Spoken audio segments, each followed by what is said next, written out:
Happy Monday. What's going on, guys? Good Mike War commentaries back at you for your Monday Night Raw review for July 18th, 2022. First Raw review we have done since the night John Cena returned a couple of weeks back.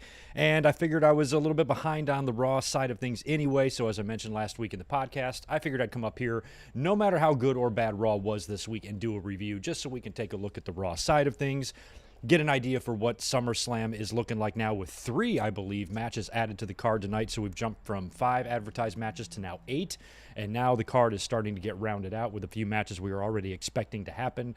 Officially announced tonight, and probably tack on an extra 1 or 2 on Friday for SmackDown, and even maybe 1 or 2 next week on the Go Home show in MSG that should see the return of Edge, probably setting something up with Judgment Day. So in terms of the show tonight, I personally didn't think it was a very good show. Very interesting opening with Titus O'Neil, which we'll talk about in a minute. Feel free to give me your grades in the chat over here, A, B, C, or D, 1 through 10, what you would grade the show tonight. I'm not giving it a very good grade.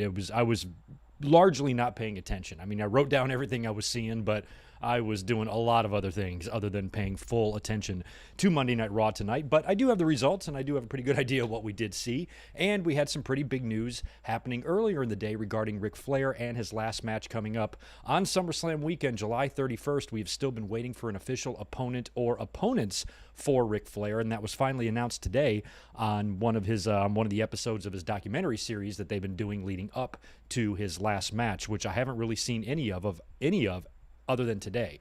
And they shot a great angle in a parking lot with Jay Lethal and Ric Flair and, of course, Jeff Jarrett. And Ric Flair gets busted open, and it was kind of like a swerve and a double swerve type of thing. Really well shot, really well done, and well executed, I thought. Actually making a reason for this match to happen with some real heat and story behind it, not just, like a farewell match against anybody. You know what I mean? So it was pretty well done, to be honest. And the match is now official, as we were pretty much of the understanding it was going to be a tag team match. Just didn't know who his opponents were going to be. We figured Jay Lethal would be involved, either as a partner, as an opponent, or whatever. Now it is official. It will be Ric Flair teaming up with his son-in-law Andrade to take on Jeff Jarrett and Jay Lethal on the 31st. So we will talk about that as well, roll through the Raw results, and anything else you guys want to talk about here in the chat, we will do that as well. And then I'll probably get out of here because Raw wasn't very good tonight, and I'm not expecting thousands of people joining us for the review this evening. But I do want to say hi to everybody who's here in the chat so far, like Rodrigo and Divine Ricks, who's in the house, JJ Leg, Destiny, Joshua Aparicio. Ronnie is here as well, Rarely Even, and Divine has popped in with a $10 drop right off the bat.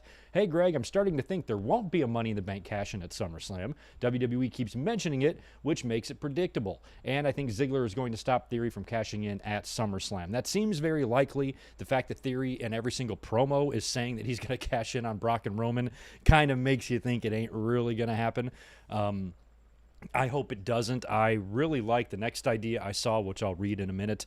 But yeah, the more, Theory makes mention of it, the harder time I'm having believing he's going to be the guy to walk out of SummerSlam as champion. Can you imagine that? Having Roman Reigns walking in there with 2 belts to take on Brock Lesnar, and the person who walks out with the titles is Theory? I mean, you'd get some major, major fucking heat. I think Twitter would literally melt if that happened. So if WWE wants some press and some publicity and create some buzz, they're certainly going to create that with a finish like that. But I'm kind of that belief, too, that I'm in no rush to cash in. I'm never in any rush to cash in the briefcases, regardless of who's holding them. And I think Theory hanging on to them for a bit longer would be much better. And they could maybe put obstacles like we're seeing with Ziggler in front of Theory every time he attempts this until finally he's able to maybe successfully cash in. I also want to say hi to JL. James Jakubuski is in the house as well. Barry MK, my friend from Hawaii, is in the house. Devin Rice is here. Deshaun's in the house as well. Ratnick and Zane G. And how about this comment from K-Dog's Kennel? Good to see you back, Kevin. Thank you very much for that $5 super chat. Thoughts on Theory holding the briefcase until Cody comes back and ultimately wins the WWE title, cashing in on him. Nuclear heat, that would happen. Yes, and to make it, and I'm hoping what you mean by Cody winning the title and Theory cashing in is it happening on the same night. That's the key. Because if Cody just wins the title and then Theory cashes in, it's going to be heat, but not nuclear. You got to do it on the same night. Have Cody have this big comeback story. You know they're going to have video packages, probably like Triple H set to U2's Beautiful Day. This big rehab return for Cody, working out and getting stronger, and then coming back at the Royal Rumble, winning the Royal Rumble, going on to WrestleMania to challenge who the fuck ever, who knows, Roman Reigns or something, and winning the title, celebrating, dedicating the match to his dad, and then Theory's music hits and he comes out and cashes in on Cody. That would be awesome. It would. I ain't going to lie. It would be great. As much as I'm not really on the Theory bandwagon, that level of just disappointment would be just glorious to watch. The fans flip out and stuff like that, even more so than if Theory were to do it at SummerSlam. You know, you do it in a situation like that. Oh my God, that would be so great. I'm on board with that. Sonic Plays, good to see you as well. Trey Williams in the house. Big J. We have Spaz Phoenix chiming in with $10. Thank you very much. Xavier Martinez, hello to you as well, and Hassan Terrell. But Spaz with the Super Chat, two-time WWE Hall of Famer who's wrestled everywhere, Ric Flair, Hall of Fame and current WWE backstage guy Jeff Jarrett, AEW guy Andrade, Ring of Honor guy Jay Lethal, all in one match, real Forbidden Door. That's true. That's what we're going to talk about in just a minute. A lot of promotions coming together to contribute to the card on Ric Flair's last match, and it's a pretty good-looking card. I actually have it here, which I'll read in a minute. But it's interesting. I kind of like that doesn't seem to be any real lines there, and that, you know, the promotions are all kind of coexisting for, you know, the right cause, and that's awesome. WWE fans in the house as well, Mr. E, everybody else who's here, thank you very much for being here. We'll get into the Raw results in just a minute, but I do want to open up with the news, like I just mentioned, of Ric Flair's final match finally being announced. We know what it's going to be now. Tag team match, Flair teaming up with Andrade El Idolo, his son-in-law, to take on Jeff Jarrett and Jay Lethal. They shot the angle on Ric Flair's documentary. It aired today, and Flair earlier on in the day had tweeted out basically a hint that he was going to be coming after one of WWE's own. And now, since Ric Flair has recently been re-added into the WWE signature intro, we kind of had a feeling that WWE might have something to do with his last match. Maybe send a piece of talent there, maybe wish him well on TV or something like that. You kind of got a feeling once Flair was being added into there. So once Flair tweeted that out today, I was thinking that, well, who on the main roster could he be talking about? Because I wasn't thinking backstage guys. I'm thinking main roster. Nobody on the entire fucking WWE roster made any sense at all to face Ric Flair other than maybe a Randy Orton, because he has history with Flair, but he's on the shelf, of course, and also AJ Styles. Now, AJ Styles I thought would have been great to be on the other side of a tag team with Ric Flair, since AJ also faced Undertaker in his last match. And the fact that he'd be able to say that he wrestled Flair and Taker both in their last matches would be pretty awesome. And AJ is a Hall of Fame caliber guy. He would protect Rick out there, I have no doubt. And that's kind of who I was expecting. But I wasn't thinking that there are also some backstage people that could potentially be the opponent for Ric Flair. And that backstage person turned out to be the guy who was going to be a special guest referee at SummerSlam in the Usos and Street Profits match, Jeff Jarrett. So the whole thing was shot on the documentary. Like I said, it was awesome. You know, Ric Flair kind of came off a little bit like an asshole there, even saying to Jay Lethal, you're not big enough to be on the card, you know, and then Jay Lethal attacks him, and then Jeff Jarrett comes out to, you know, stop the attack, only to turn on Ric Flair himself, and then the both of them just bust Ric Flair open. He's bleeding like a stuck pig, of course, and that led to the official announcement that Flair will have some backup from his son-in-law in that tag team match. So I'm fine with that. I would assume Charlotte would be at this thing. You know, it's SummerSlam weekend. She's going to be in town. All this is taking place in Nashville. So Charlotte being a part of that, I think would be really cool, because Karen Jarrett is in the graphic, in the promo graphic for the match. So she's going to be at ringside. Charlotte might be there to kind of shut her down if WWE allows Charlotte to do this, which I'm hoping they do, because Charlotte is basically going to be on the same side as an AEW talent, you know, taking on a WWE backstage producer and an AEW and Ring of Honor talent, not to mention all the Impact pieces of talent on this show. You're talking no less, and there's a New Japan match as well. So I think we have a total of 5 promotions that all have their fingerprints, maybe more, on 5 major promotions anyway, that all have their fingerprints on this card, and I think that's really cool. So it's going to be Jeff Jarrett. I'm fine with that. I mean, Ric Flair is 73 years old or whatever it is, so I'm not really too concerned with his opponent or who his opponent is going to be. All I want him to do is just not die, and I think that's what he should be focusing on at the moment. And, you know, you got to think, too, in this match, he's going to have some sort of a post-match promo where he's going to cry and be emotional. I would like for that promo to happen without 9 gallons of fucking blood all over his face. And you know Ric Flair's probably going to want to bleed in this thing. But maybe he won't bleed too badly to where his farewell promo or whatever he does at the end when he says goodbye to the fans and he gets a standing ovation and all that stuff. He doesn't have too much blood, I should say, mixed with all those tears, because that would just be gnarly. So it is set now for July 31st. That should be interesting. Let's just take a look quickly at what this card is. I have it saved right here. So here's some of the matches that are going to be on this event. It's going to be, like I said, Flair and Andre El Idolo taking on Jarrett and Jay Lethal. We also have Kerry and Ricky Morton with Robert Gibson in their corner taking on Brian Pillman and Brock Anderson. That's kind of a awesome kind of generational thing there happening. We've got Davey Richards and Eddie Edwards taking on the Motor City Machine Guns. Ray Phoenix and Taurus taking on Laredo Kid and Bandito. Josh Alexander against Jacob Fatu for the Impact World title. Rachel Ellering, Deonna Purrazzo, and Jordan Grace in a 3-way for the Impact Knockouts champion. Killer Cross taking on Davey Boy Smith Jr. MLW representation in there as well, along with New Japan. Clark Connors taking on Ren Narita, and the Von Erichs taking on the Briscoes. So I think that might be as many as 6. So we got AAA, MLW, New Japan, Impact, WWE, AEW, and Ring of Honor all being represented on this card. Not bad. Pretty cool. You like to see that, especially in today's divisive era of wrestling where everybody are always a bunch of assholes. So anyway, that's kind of cool. I like it. Big Glenn, good to see you. Thanks for dropping in with that $2. JEFF, JARRETT. Ain't he great? He's okay. Never really thought he was great, but he's okay. And I'm fine with him being a part of this match. I mean, him and Flair do go a little bit far back. The earliest I remember them ever working together would have been the 90s in WCW. And even in the angle they shot here in the parking lot, I want to say Jarrett said something like, "Oh, you don't think I'm Horseman material or whatever," because there was a time when Jarrett was, at least on TV, trying to get into the Horseman, and, you know, he never really officially became one.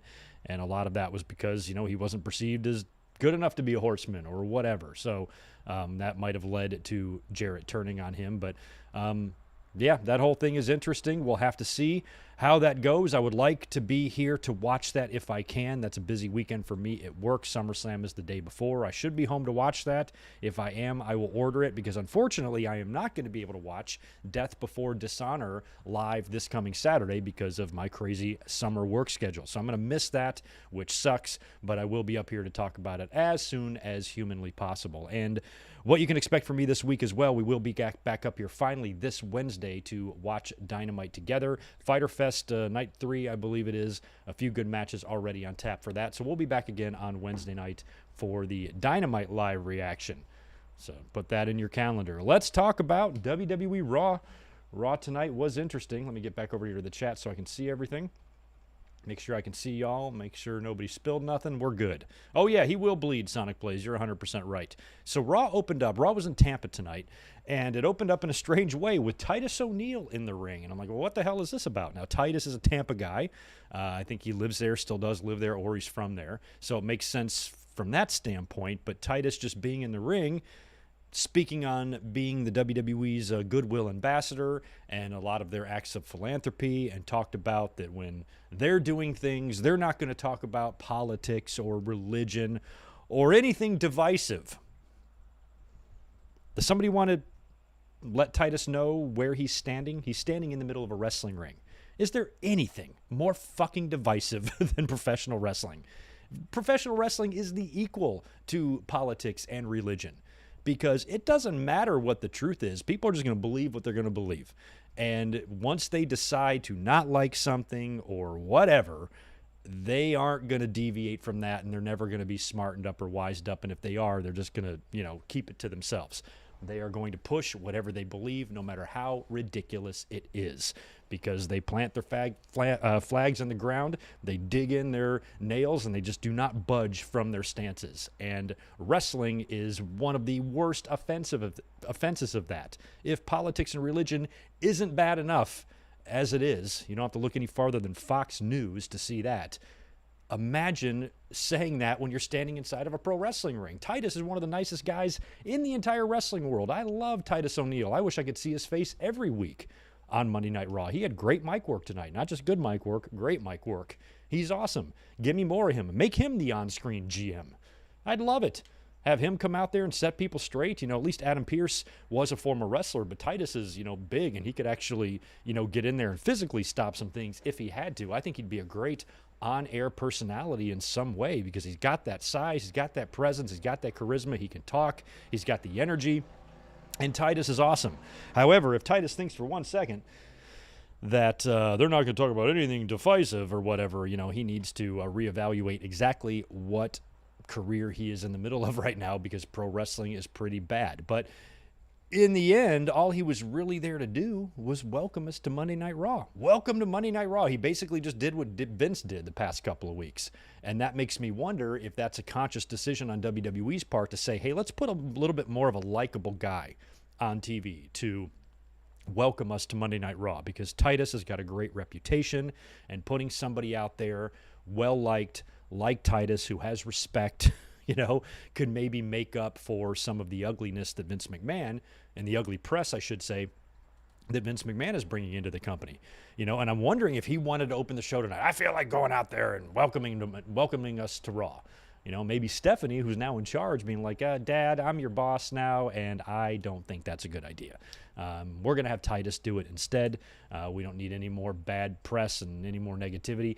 And we haven't heard any more about these investigations. I'm hoping that in another week, maybe this week or maybe next week, the Wall Street Journal will drop another article with even more women being reported to have been paid off. But like I said in my Vince video that I did last Thursday, I just eventually think when the other shoe drops and all the dust settles, that there's no way Vince McMahon can remain the sitting CEO of this company. I just don't see how it's possible.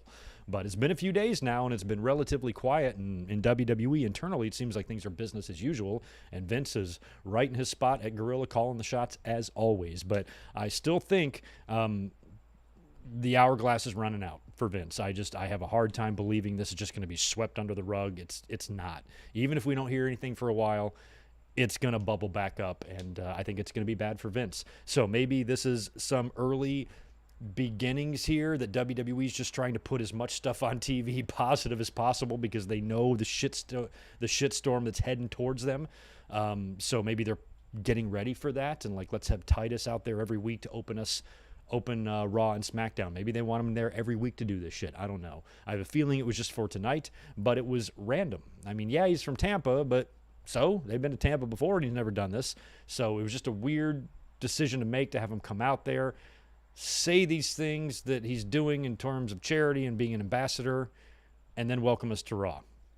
Not sure what the overall meaning of that was supposed to be, but I wouldn't be surprised at all if that has some sort of tie-in to Vince McMahon. And I'll tell you what, man, how great is it that we might actually, I really hope, just for karma's purposes, for karma's sake, that I get to live in a world where Titus O'Neil is in WWE and Vince McMahon is not.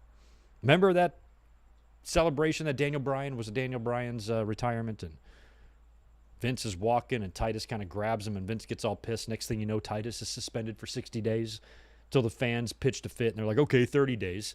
He shouldn't have been suspended at all because Vince McMahon is a crazy old fucking man who lost his temper for no goddamn reason. And I just think that would be just a deliciously juicy bite of karma if Titus is in the company and Vince McMahon is not. I wouldn't shed any tears. I would love it. Rock hard nipples, baby. Anyway, the show starts with, after Titus, with Becky Lynch coming out to cut a promo. She's talking about wanting her championship back, and that's all she's cared about, and blah, blah, blah. And she has got the center of the world complex that most 6-year-olds have. Everything is because of her. Bianca Belair has all the success because of her. Everything is because of her. And wouldn't you know it, in a big surprise move, shocker, I know, nobody saw this coming, Bianca Belair comes out. That's new. They don't ever do this in promos. Somebody comes out, starts talking shit to the person they're feuding with, and the person they're feuding with comes out? Holy shit. What a unique concept. So Bianca comes out, says shit. Then, of course, Carmella comes out. Carmella and Bianca are booked in a world title match tonight because Carmella picked up a tag, or a count-out, I should say, win last week against Bianca Belair. So we have the rematch tonight with the stip that if Bianca gets counted out or disqualified, she loses the title. So you have all three women saying stupid shit to each other, then they brawl, then we go to commercial. I think Bianca even gets roughed up a little bit, and now Bianca has to go into this match where she already is losing her championship advantage with the DQ and count-out thing, but also now she's a little bit banged up too. Becky's going to hang around on commentary for this match, and as we expected, Carmella's not going to win this thing. KOD right to her pretty face. 1, 2, 3. Bianca retains the title, and it was made official. Bianca Belair defending the Raw Women's title against Becky Lynch at SummerSlam. So that is truly the full circle moment for them, going back to where it all started a year ago. I was there in Vegas for SummerSlam. Becky Lynch came back. Carmella was also in the ring for that because I think it was supposed to be Sasha and Bianca. Sasha didn't make it. Carmella was announced as the replacement, only to really be replaced by Becky Lynch. And, now we're kind of coming back to that. So now it's actually scheduled, Bianca versus Becky. SummerSlam has got a lot of rematches. And I'm just wondering what they're going to change up about some of them. Roman Reigns and Brock Lesnar has a big potential for something major happening, because it's a last man standing match. I would be kind of disappointed if they just had another match and it just had a finish and that was it. Like if Brock came back just to lose a last man standing match to Roman again. He just lost to Roman at WrestleMania. Do you even need to do this one again? So the fact that they're doing it makes me think something has to happen, because Brock is he's too valuable just to bring back in and beat again, unless you're just so desperate to have some sort of big main event match, on paper, that's just what you do. And I think they're setting us up, hopefully, for something a little bit more fun. Paul Heyman turn, we did talk about way back earlier in the year, in January, before, what happened there? Something happened, screwed all that shit up. Somebody got sick or whatever, and it fucked up that day one pay-per-view. And whatever their plans were kind of got derailed there. So maybe they're going to revisit that. Paul Heyman does some sort of a turn and rejoins with Brock Lesnar or whatever. Might be a good spot for Solo Sikoa to debut, since there is going to be no DQ in this thing, and they could add a member to the bloodline, maybe use Sami Zayn as well. Sami Zayn, incidentally, is going to be the next guest on Broken Skull Sessions this Friday on Peacock, and oh, hell yeah. And am I ready to watch that one? Never would have even occurred to me to have Sami Zayn on there. I don't even think we've seen Kevin Owens on there yet, have we? Maybe we have. But, I think we have, actually. No, I don't think we have. I don't think it's been Kevin Owens and Stone Cold yet. But I'm really looking forward to Sami Zayn, because he's one of the most likable people in all of wrestling. We've only done, I think, 2 charity streams in our lives on this channel, and both of them went to Sami Zayn's charity. So really, really like Sami, really just like him as a human being and a person and an entertainer. So I'm excited to see that on Broken Skull Sessions. That should be really good. So when it comes to Bianca, well, you got to factor in Bayley too, with Bianca and Becky Lynch and all that shit. You got to think about Bayley. I've been talking about her last week. When is she going to come back? She should debut at SummerSlam, kind of in the same way that Becky did last year. And I think Bayley and Bianca were feuding with each other before, before Bayley got hurt. So you could revisit that as well. With Bianca and Bayley, putting that back together, and then he can kind of continue the run. Or you could just redo what you're doing with Becky and Bianca with Bayley and Bianca and pick that whole thing up. Bayley comes out, surprises Bianca somehow, but I have a feeling she's going to hit the ring and attack the winner or whatever it is. So I feel like with all these rematches, Roman and Brock, you got to set something up there, and here again with Becky and Bianca, one of these two world title matches have got to have something happen. Either something major happens in Brock and Roman with, with another bloodline member or with Sami Zayn like I talked about or whatever, or something happens here with Bayley coming back, or maybe even a Charlotte. Charlotte's another person on the shelf we haven't seen in a while. She's probably going to be involved or at least present or watching the Ric Flair match in Nashville the very next night. So I can't imagine SummerSlam being the second biggest pay-per-view on the of the year if Charlotte's available to not have her presence on that show, especially when you don't have a John Cena and Bayley is injured still, or she's not back yet. She's ready to rock. Sasha Banks has left the company. So you got to bring out some surprises, and I think that Bayley is likely in some capacity for SummerSlam due to all of these rematches that they're having. And speaking of Charlotte, I mentioned Charlotte being involved in that Ric Flair match on the 31st and all the different promotions that are involved. One thing that does make me sad, no offense at all to Mike Chioda, but I think it sucks that they can't get Charles Robinson to be the referee here. You would think that that would be Ric Flair's first choice, and maybe even that request was made and WWE told him you can't do it, so they went with Mike Chioda. No offense to Mike Chioda at all, but I think Robinson has got a lot more history with Ric Flair than Mike Chioda does, and it would have been cool if WWE would have allowed Charles Robinson to referee that match. Like what would it hurt? Why would it even be worth the company's time to deny that request? I'm not saying the request was even made. Who knows if it was? But I'm surprised that he's not the ref for this thing, and even if Flair wanted him, the WWE would be assholes enough to say no to that. Like, why the fuck would it even matter? Unless he's got to be on the road traveling or whatever. I don't see why that would be that much of an issue for him to do that, but that's beside the point. Getting back to the women, though, Becky and Bianca, I don't really want to see Becky win the title at SummerSlam. I think Bianca should keep rolling and maybe even move in to another program with somebody after. And I think Bayley is a big possibility there. If Bayley were to turn up on the SmackDown side of things, I feel like that could be for Charlotte. Charlotte's going to come back and probably take the title from Liv Morgan. So I feel like Charlotte will be a SmackDown person. Bayley, will be a Raw person. That's where I feel like they fit the most, but we'll have to wait and see what happens at the SummerSlam. And we are going to roll through all the matches, all 8 matches here in a minute for the SummerSlam, as Bret Hart would say. We get Street Profits up next backstage. They are approached by MVP and Omos, and they've had a couple of matches over the last couple of weeks. Both of the last 2 Raws I have missed because I was on vacation, and I didn't even watch any replays because I didn't care. But shit's been going down between them, apparently. So MVP shows up and makes Omos versus Dawkins one-on-one later on.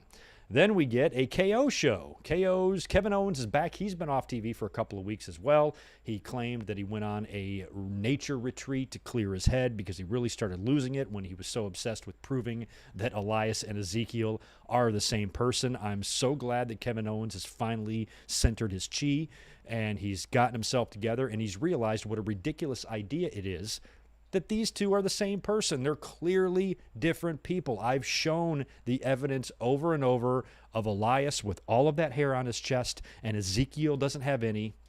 I rest my case. What other fucking proof do you need? Elias is hairy. Ezekiel is not.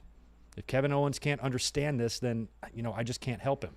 So I was worried that he would have to be institutionalized or maybe, evaluated by psychiatrist or whatnot, but it sounds like the nature retreat has cleared his head a little bit, and now he's got an idea. His guest tonight is Riddle. Riddle, of course, is missing his best friend Randy Orton, and he's kind of been locked in a little bit of a program now with Seth Rollins, and I've really been liking this idea that Rollins and Riddle are going to face at SummerSlam. We had that feeling a couple weeks ago, and I'm like, ooh, that's going to be good. Now, these guys used to have real-life beef. I think that's probably squashed now. Seth even went out of his way at one point to say he would never work with Riddle. But Riddle's one of their, top stars, their bubbling stars, and so is Seth. They both need a match at SummerSlam. I think that's a perfect match to put together, and I think the match is going to be great. So KO brings Riddle out, And he pitches a new idea. He said Kevin Owens used to be friends with Seth Rollins, but used to be best friends with him, but not anymore. And he couldn't happen but notice that Riddle's best friend is also injured and on the shelf with an injury. So how about, as good as RK Bro was, what if we do Bro KO? So instead of RK Bro, it's now Bro KO. And I actually thought that was going to be a great idea. I'm like, yeah, you guys should totally become friends, and Riddle is so naive, I was worried he was going to fall for it, but Riddle isn't as dumb as he lets on, and he says, dude, you're the biggest liar I know, which I thought was pretty funny. But Owens counters back with, dude, you're the one who's best friends with the fucking Viper. There is nobody more untrustworthy than Randy Orton for all the people he screwed over and stabbed in the back and fucked over, and he'll do the same thing to you. But then as they stand up to kind of come to blows, Seth Rollins' music briefly hits and then turns off.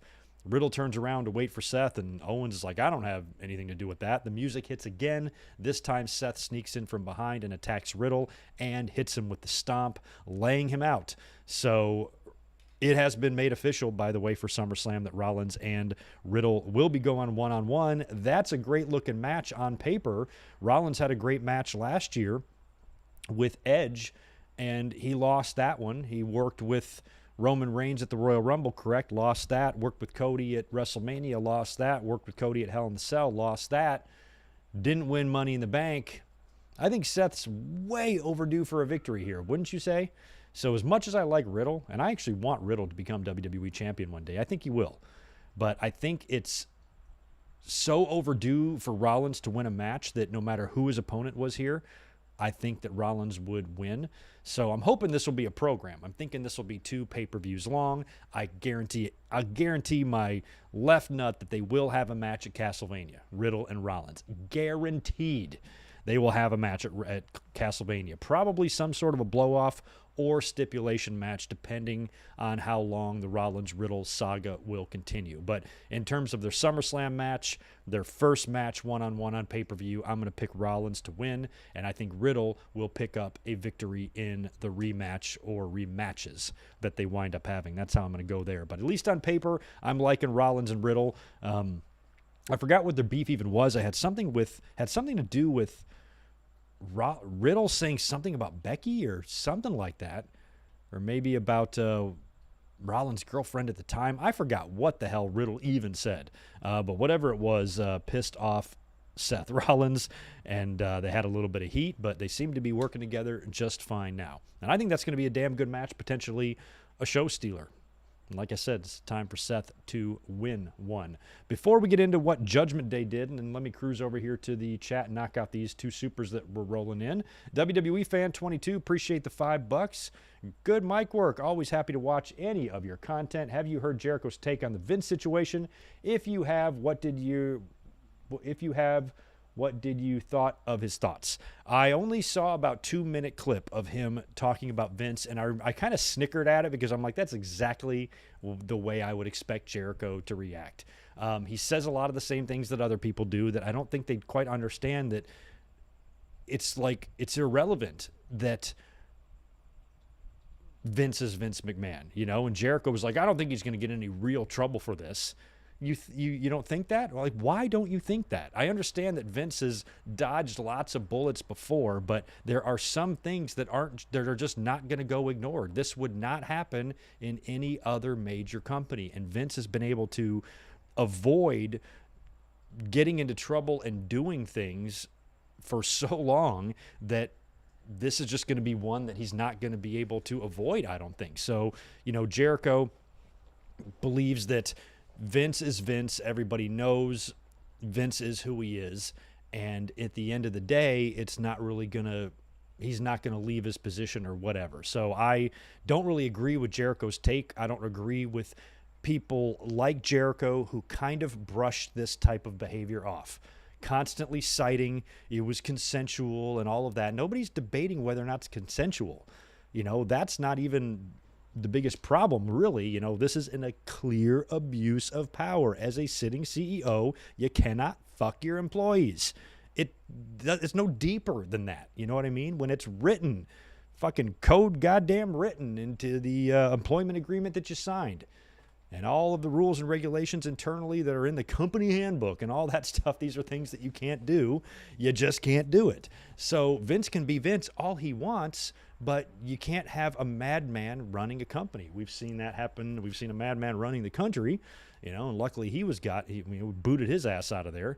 But with Vince McMahon, it's not enough just to say, well, I've known Vince for so long and that's just the way he is. It doesn't matter. You can't do these things. So I don't really agree with Jericho that he just thinks nothing is going to come of it, because I just don't see how that's possible. For everybody who thinks nothing's going to come of it, okay, fine. When you say nothing's going to come of it, what will the end result be? Because to say nothing will come of it means that the investigation will reveal all of its findings, and then they're going to say, we're cool with it. Vince remains as CEO.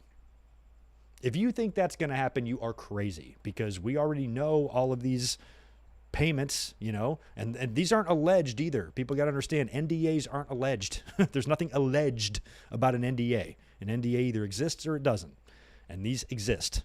So none of this shit is alleged, because that word is used a lot too, and I don't think people know what the word alleged means.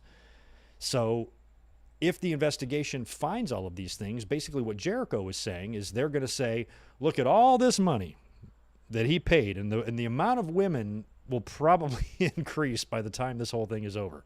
Jericho is saying that they're going to look at all these findings, and the board is going to look at all these findings, and the bad publicity that this could bring onto the company. You got 2 major network TV deals coming up for renewal next year.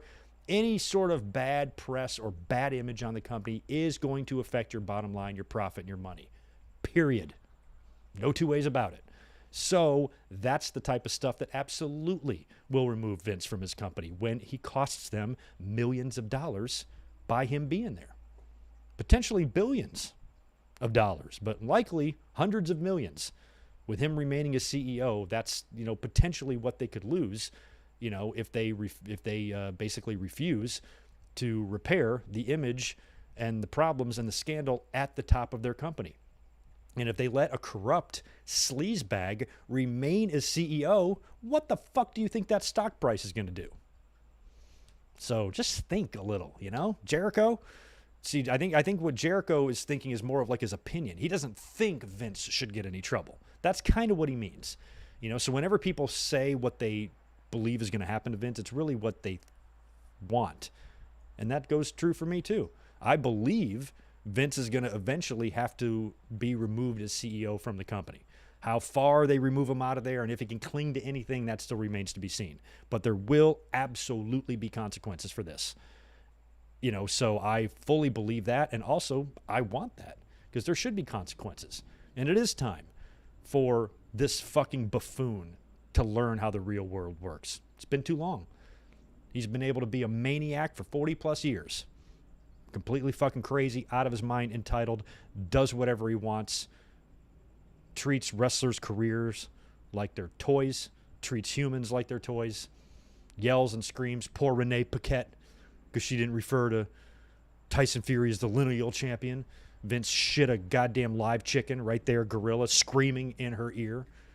You ruined that. Blah. Fuck Vince. How can anybody have sympathy for that asshole? I can still appreciate Vince as a promoter. He'll go down as the greatest and most successful promoter in the history of wrestling. Nobody's ever going to top that. But he can still be an asshole. He can still be a sleazebag, corrupt piece of shit, which he is. You can't have it both ways.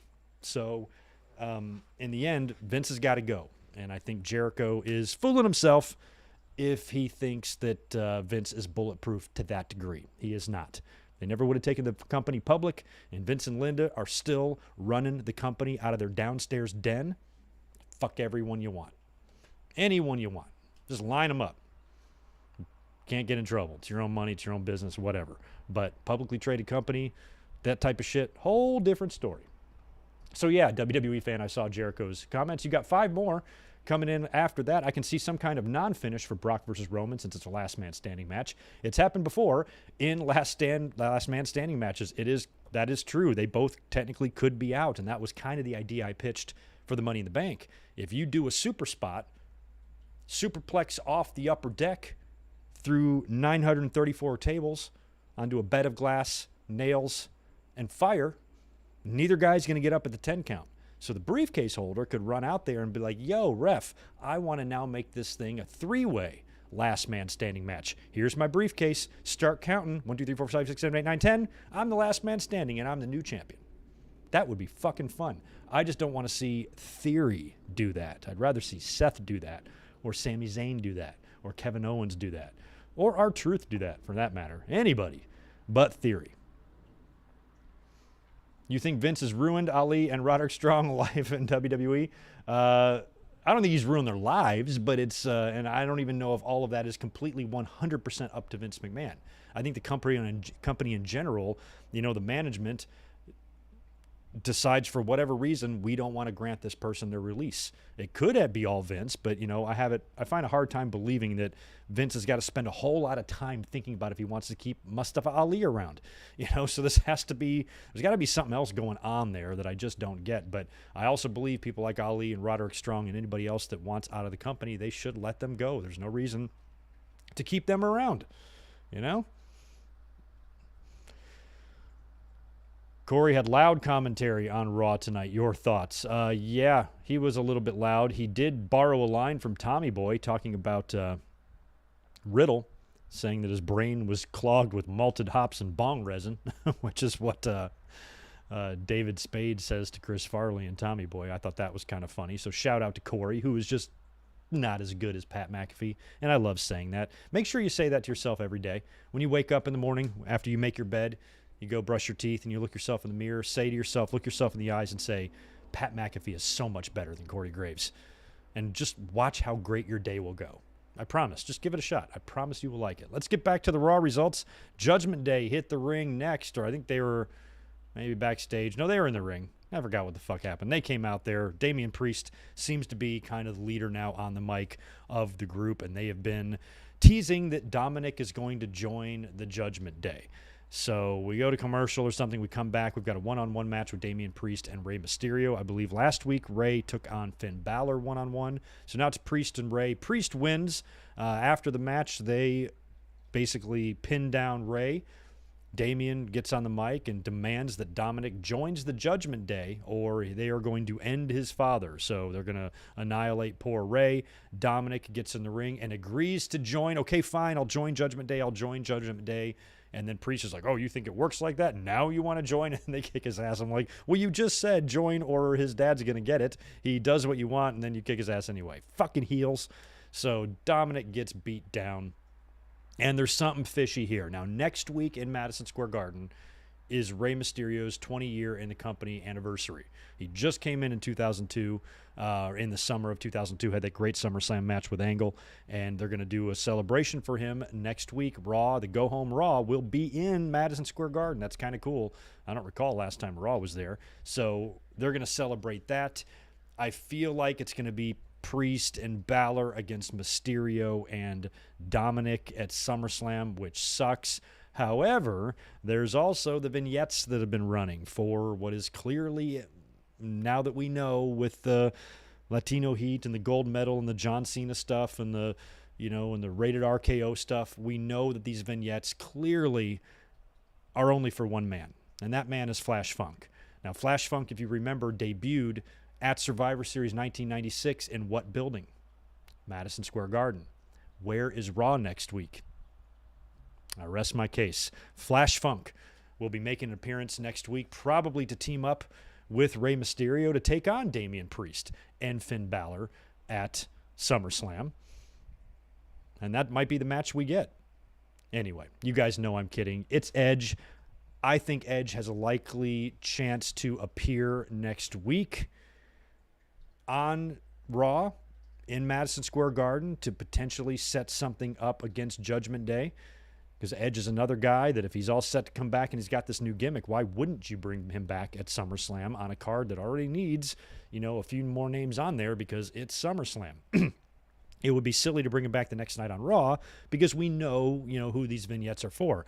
Now, last weekend on the podcast, I had mentioned the potential swerve here if they really wanted to get cute and fun, because when we first saw the very first vignette, before people realized the little details in there, like the Latino Heat license plate and all that, a lot of people thought that was The Fiend. They were just assuming it was The Fiend. Maybe Edge comes back with The Fiend. Maybe Edge comes back because we all know the vignettes are for him, and Judgment Day's just laughing at him. Oh, you just think because you have a new robe and some new music, we're fucking scared of you? And Edge is like, God, I'm disappointed in you guys. I ran 4 weeks of vignettes. You didn't see the little teases in there, the little hints? You actually think that I came alone? And then the lights go out and they come back on and the Fiend is standing behind Damian Priest. How fucking great would that be? Is it going to happen? No. But maybe they could have some fun there. So I think that Edge could come back potentially and help Rey Mysterio and Dominic. You know, Rey Mysterio and Edge go way back. They're former tag team champions, aren't they? Aren't they? Or was that Edge and Eddie? I think it was Edge and Rey. I don't know. They got some history from SmackDown way back in the day.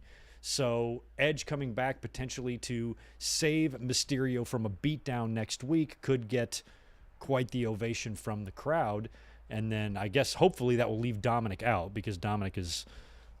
we just don't need him. And maybe it's Edge and Rey Mysterio against Damian Priest and Finn Balor. Now, on paper, that is a really good-looking tag team match. I'd be into that happening.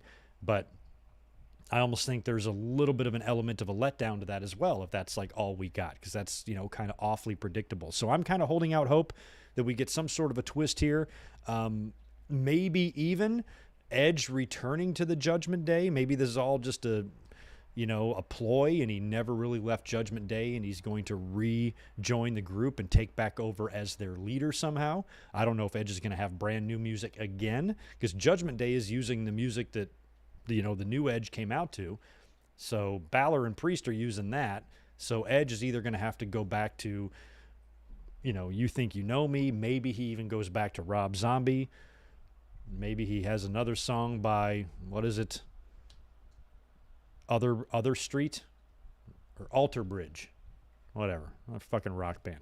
So give him a new song. I don't know, but something's fishy to me. I think I'd be disappointed if it was just Edge returning, just as a babyface now, just with yet another tweak up of his look. I think it'll be largely the same to what it was in Judgment Day, and maybe more of a babyface sounding theme, but.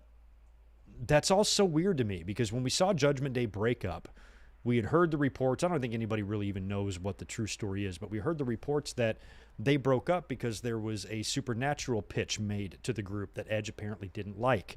So they changed directions. But that vignette that they made for Edge, that seemed like that was really well produced and really intricate.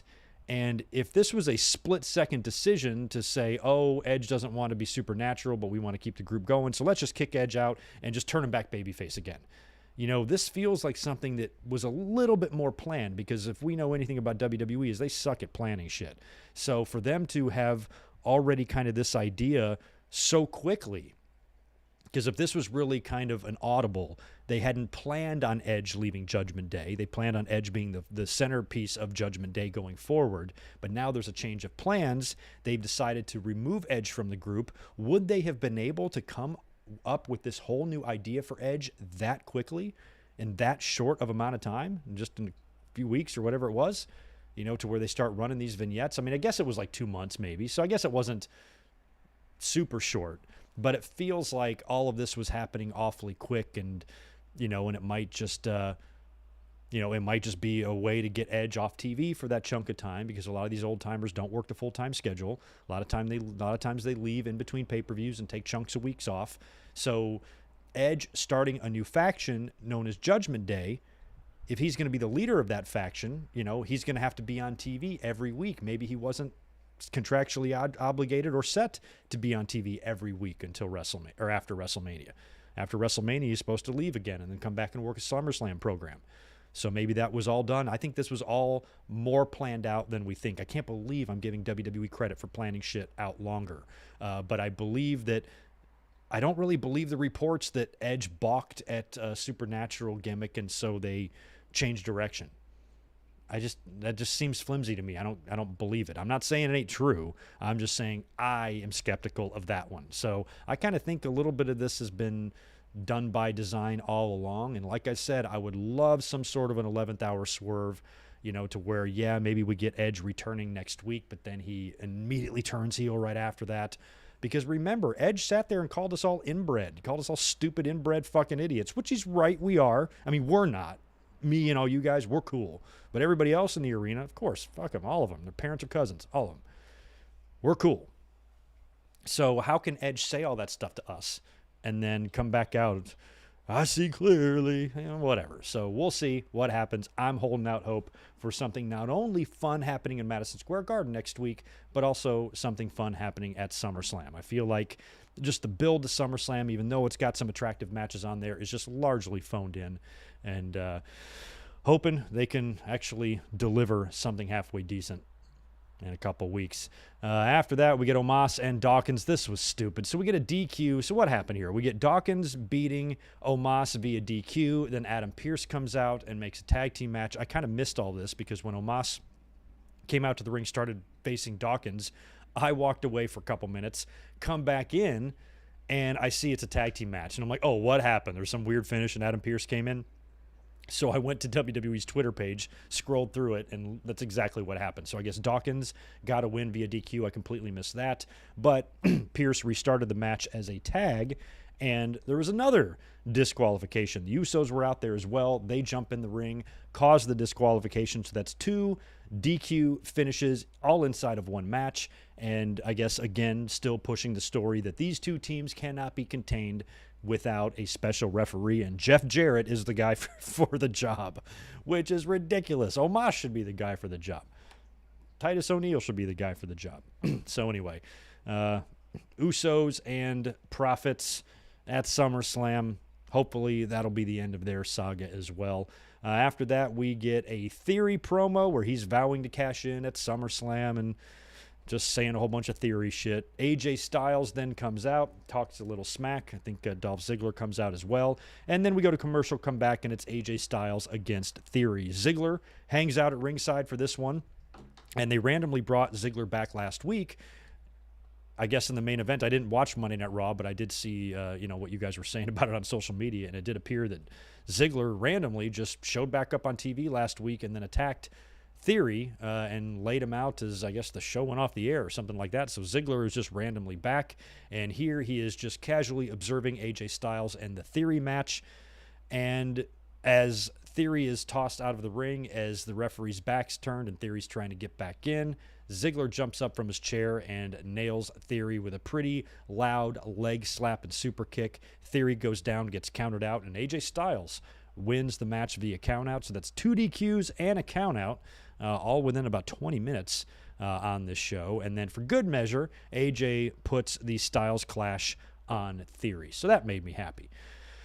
Oh my God. I think WWE was just trolling me at this point. They say, hey, let's make it impossible for Greg to write down any fucking notes for this match. So this is a big 6-woman tag. It's Asuka, Alexa Bliss, and Dana Brooke taking on Nikki ASH, Doudrop, and Tamina. Before the match even gets going, we're like, 30 seconds in, Tozawa runs out there, and he winds up pinning Dana Brooke, I believe, right, who is the current 24/7 champion. After that, Nikki ASH, Alexa Bliss, Doudrop, and Tamina. When you add Tozawa to that, that's 5, count them, people won the 24/7 title tonight, one after another. And the ring announcer announced every one. Right after that, after all the dust settles and Tamina has got the title, Dana winds up coming back in, rolling up Tamina or whatever, and winning the 24/7 title back. So inside of the course of a 6-woman match, we had 5 24/7 title changes. No, I believe 6 24/7 title changes with Dana Brooke retaining basically at the end of the day, or regaining, I should say, the title and running away. But the match is still going on. So once Dana runs away and people chase her, that leaves Asuka and Nikki ASH in the ring. Asuka locks her in a submission and taps Nikki ASH out, and the baby faces win. Alexa and Asuka share a hug. Dana Brooke, of course, scurried away, and the babies picked up a win there. So that match was ridiculous. I am so over the 24/7 title. We see a 24/7 segment nearly every week. Sometimes we see multiple 24/7 segments every week. I would say on average, out of every 20 24/7 segments that we see, I enjoy one. I'd say. It's like 1 out of every 20. I'm like, okay, that was kind of funny. And the rest of them are just shit. So that's a terrible percentage. And if I'm WWE, I would try to just, do a little bit better than having 5% of my segments be good, or just drop the title altogether. So that was ridiculous. And whoever the hell is in charge of title histories in WWE, I don't want your job. They lined up Logan Paul for the main event tonight. Of course, Logan has recently signed a multi-year contract with WWE. He's going to be wrestling occasionally as an in-ring performer, and him and The Miz did a great job, or I should say Logan Paul specifically did a great job at WrestleMania on that major stage. Not only did he perform, but he performed well, really well. Was the star of the show, the star of the match, and he was in there with some pretty goddamn good talent and some legends in that thing. And, of course, after the match, Miz attacks Logan Paul, hits him with the skull-crushing finale. Then it was announced a few months later that Logan's signed with WWE, and The Miz comes out on TV and says that him and Logan Paul are still friends, and they are going to win the tag team championships together. And what happened at what happened at WrestleMania was just a teaching moment for Logan Paul. Miz was just teaching him a lesson. That's all. Just teaching him what the business is like. To which Logan Paul called bullshit on when he signed his contract. I'm not your friend, bitch. I'm coming after you. I want to face you at SummerSlam. So now it's Miz TV. In the main event, Logan Paul is back. He comes out and lets it be known that he wants The Miz in a match. Miz goes on to brag about all the things he's done, and Logan's like, shut up, I don't care about your show, or you're the first ever Grand Slam champion, or any of that stuff. We are not friends. I told you I'm coming after you. I want you in a match at SummerSlam. Miz goes on to say that you are a rookie, and what happened at SummerSlam was just me teaching you the business, and I'm a veteran, and I've been doing this longer than you've been alive, or all the other shit that he said to Logan Paul. Logan called Miz an old man, which hurt me, because if The Miz is an old man, I don't know what the hell I am. Fucking George Burns over here. Google him. And Logan says, or Miz says, that Logan can't just request and get and be granted a match with a veteran the caliber of Miz, which I think is silly, because matches have been made with a lot less. All it takes is Adam Pearce coming out or somebody just to say, okay, let's have this match. But Logan, keeps pressing Miz to accept his challenge, keeps digging at him. Finally, Miz just concedes and yells, you want a match with me? You got it. So he finally accepted the match. So now that match is official as well. And then Tommaso Ciampa attacks Logan Paul from behind. Logan is able to fight Miz and Ciampa off, and escape through the aisleway as there's a little stair down there, and now the match is official. And that's how the show went off the air, Miz and Logan Paul. So it was an okay segment, but that segment went pretty much exactly how I thought it would go. You could have written that shit blindfolded. And ears plugged. It's just, it writes itself super easy. Not very good, but not very bad either. When it comes to Logan Paul, even though, like I said, whatever the hell he's famous for is not going to interest anybody like me in terms of what he brought in the ring. All I ask out of these celebrities is that they just work hard and try. And even Logan Paul said that in the promo. He goes, everybody said I couldn't do this, and then I did it. And then everybody said I couldn't box Floyd Mayweather, and then I did it. And then everybody said I couldn't wrestle in WWE, and I did it. And I dedicated myself, and I worked hard, and I trained, and I worked my ass off out of respect for this sport. So at the very least, I got to respect that. As I get older, I'm going to recognize less and less celebrities. The celebrities that they involve are going to have less and less appeal to me. They already do. This all started with Snooki, years ago. And I'm like, you got to be fucking kidding me. Snooki? Like, I give a fuck about Snooki. So it's only going to get worse. You're going to have fucking Kardashians and YouTube stars that I hate, and people who I've never heard of and don't know who they are. And I did not know who Logan Paul was, really, until the WWE stuff. I think I only heard of him because of that sick shit he did in the forest where he showed a dead body or whatever the hell that was. That was the only time I ever heard of this kid. So when celebrities come in, if I'm not going to know who they are and I don't understand why they're famous, they just are. If they want to sign Cardi the Stallion to come in and face fucking Charlotte or something, whatever. I don't know who these people are. All I ask is that they work hard. All I ask is they put the time in. And all I ask is they treat wrestling with respect. Because you're being brought in, taking spots away from other people, being paid very handsomely a bunch of money that you don't need to do this, and to take away from other stars. So you best not suck. And Logan, to his credit, did not suck. And I think recently, in recent years, the celebrity involvement in wrestling has been very good. Stephen Amell has had some very good matches. Of course, Logan Paul. A lot of the celebrities that we've seen get in the ring have kind of been impressive. Even Snoop Dogg was sort of impressive. Motherfucker did a frog splash from the top rope. But I'm talking about like younger, actually athletic celebrities. They've been doing really well. So that's all I ask, if there's going to be a bunch of people being involved in wrestling in the future who I don't know who they are, just try your best, work hard, and don't embarrass yourself or my favorite form of entertainment. Please. You do that, I'll accept you, at least in the wrestling world.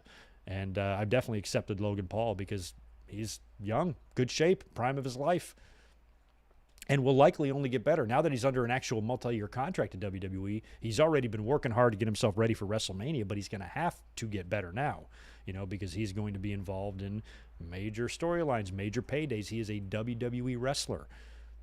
So he's got to do it. So I, for one, am rooting for the kid because I thought he had a pretty impressive showing at WrestleMania, and maybe wrestling will help me warm up to some of these people who I would otherwise never have a clue who they are. Picturing Danhausen win 24/7 title, it would be funny. I think I've actually pitched that. WWE and AEW doing something small, a little tiny co-promotion just for the fans. How Titus said tonight that they're not going to talk about anything divisive or whatever. If AEW and WWE really wanted to come together and do something that wouldn't affect either company, wouldn't matter in the grand scheme of things, nothing like the Forbidden Door where, you get CM Punk showing up on Raw and Roman Reigns is going to go to Dynamite, nothing like that. Do something small. Send R-Truth to Dynamite and bring Danhausen to Raw for like 1 week. 1 week. Have them both make an appearance where the other would be. So whatever R-Truth usually does, usually the 24/7 title stuff, maybe they do something where the fans think R-Truth is hiding behind something. Maybe get some fake hair and put it on Danhausen, and you can only see the top of his head or something, and the fans are like, oh, R-Truth is going to pop up from there. And then when he does, it's Danhausen instead. Then you got a match with Hook or whatever the fuck on Dynamite, and you know how Danhausen sometimes gets pulled from underneath the ring? This time you pull somebody out, but instead of Danhausen, maybe it's R-Truth, maybe in Danhausen makeup, and he puts a curse on somebody. And then send both guys back to their respective promotions. To me, that little handshake, I think, would do a lot for the wrestling community. It would mean nothing. Both companies, it could just be a simple phone call between Tony Khan and Stephanie McMahon. Hey, let's do this. Fans might get a kick out of it. It'll get everybody talking. Both parties benefit. And it will also show the fans that you don't have to be so divisive. You don't have to want to murder the other side. It's not necessary. And I just think that would be nice. And I think if any time in history that was going to be possible, I think this might be it. We already see a lot of co-promotion as it is. Hell, Bryan Danielson and Jericho did the video messages to John Cena just a couple of weeks ago. We got 6 promotions involved in Ric Flair's last match show. I just think something like that would be fun. It would be cute, and maybe it would remove or at least loosen the stick that seems to be so firmly jammed up the ass of so many wrestling fans. I think it would be fun. So Tony Khan, Nick Khan, Stephanie McMahon, Vince McMahon, if you're not busy writing checks to women, whoever's listening, do that. Do it for us. Let's start a petition. What do y'all think? Anywho, we got to get into the SummerSlam card. Here's what we got for SummerSlam. 8 matches now on tap. Of course, at the top, it is Brock Lesnar against Roman Reigns, or I should say Roman defending the Universal and WWE title against Brock Lesnar in a last man standing match. We have Bianca Belair defending the Raw Women's title against Becky Lynch. Liv Morgan defending the SmackDown title against Ronda Rousey. Lashley defending his U.S. title against Theory. The Usos defending their unified titles. What did they just surpass?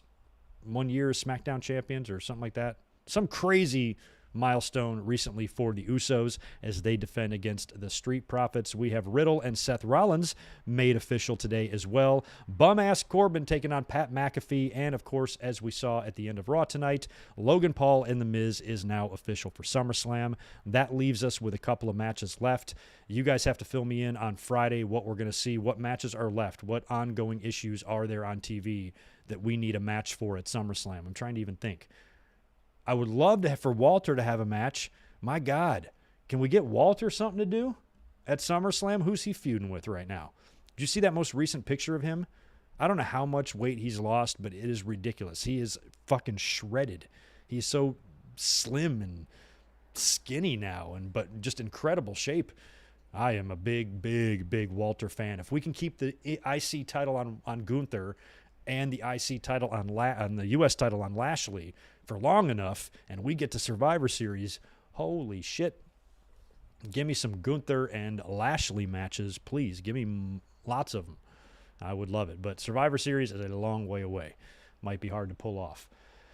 Walter versus Shinsuke Nakamura will likely happen. Yeah.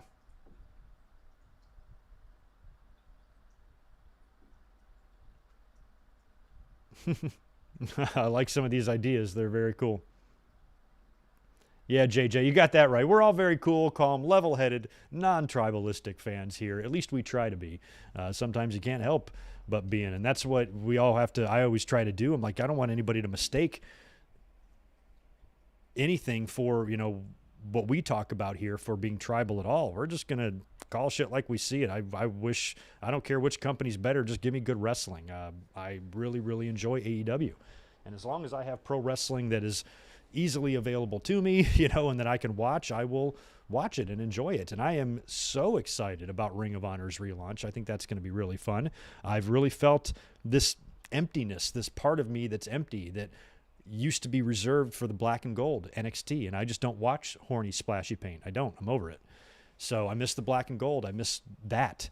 And I think Ring of Honor, now that it really has that stability being owned by Tony Khan and under the AEW umbrella, they already have some, amazing tickets sold, for this event. They're going to have several thousand people there for Death Before Dishonor. The card looks very good. You now have a lot of talent available to come in. And it should be run well and run right, and hopefully have people in place that, you don't have any sort of turmoil or drama or anything like that behind the scenes. And I am really hoping, and I'm pretty much certain, that Claudio Castagnoli will win the Ring of Honor title in the main event of that show. I really want him to. I love Claudio. I always thought Cesaro got a raw deal in WWE, and I always thought that it shouldn't really be hard to figure out how to make fans cheer for this guy, and it didn't take long for AEW just to put him in the ring and have him win matches. Wow, how crazy is that? And now, he's going to be going back to his old stomping grounds and potentially winning a belt he's never won. And I think he should.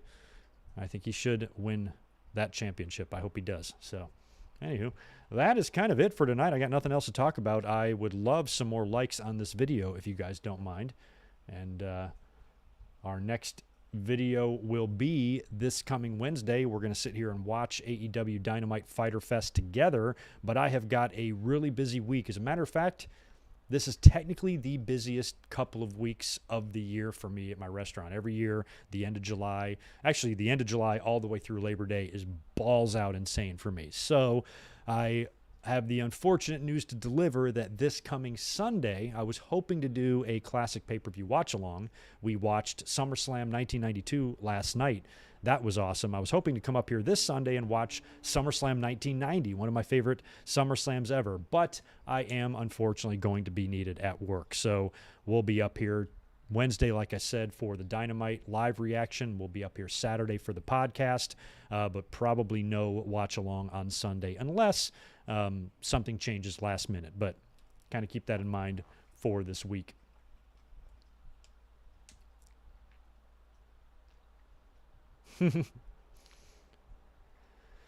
Ronnie Matthews, the over-under that Greg doesn't bring up the Roman and Brock tug of belts a few years ago. That was so great. Oh, so compelling. Ooh, it's my belt. No, it's my belt. No, it's my belt. Give me that. Great stuff.